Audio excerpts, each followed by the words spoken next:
हमारी सरकार से योजनाएं हैं वो सिर्फ only for name note for work के कहावत है, वो यहाँ पर ही हो रहा है कि जो हमारा पैन पोखर का अतिक्रमण करके सारे सिंचाइयों को बंद कर दिया गया। वो अतिक्रमण करके उस पर कोई भी कार्रवाई नहीं की गई। बिजली की समस्या वही है किसानों की, जो बिजली हमारे उपभोक्ता भाई किसान भाई कनेक्शन ले चुके हैं, लेकिन उनके केबिन तक तारपोल नहीं पहुंचा।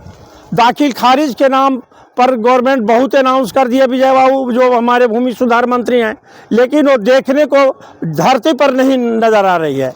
दूसरा चीज़ कि इस अंचल के लापरवाही है क्या कि यहाँ पड़ी हमारे किसान के नेता जो सहजानंद सरस्वती थे, जिन्होंने कहा था कि अन्न वस्त्र उपजाएगा शासन वही चलाएगा।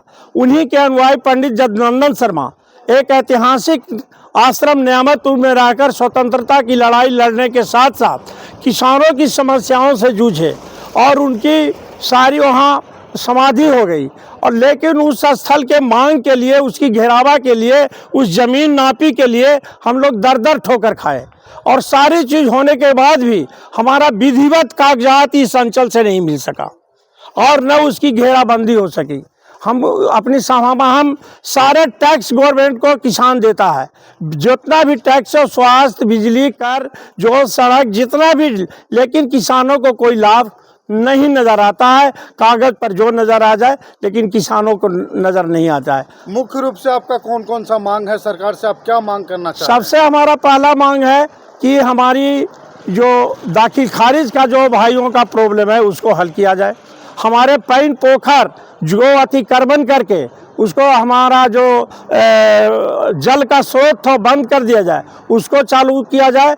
तीसरा है कि न्यामतपुर आश्रम की विधिवत नापी करके हमें उस पर अधिकार दिलाया जाए और उसको छाड़ देवाली दिया जाए।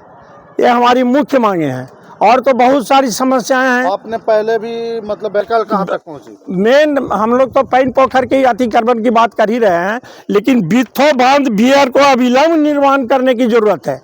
यदि वो अविलंब निर्माण हो जाता है तो हमारा पैन पोखर सही चालू हो जाएगा। इस चलते हम लोग मांग करते हैं कि बिथो बांध का निर्माण अविलंब करवाया जाए और एक गवर्नमेंट से मांग करें।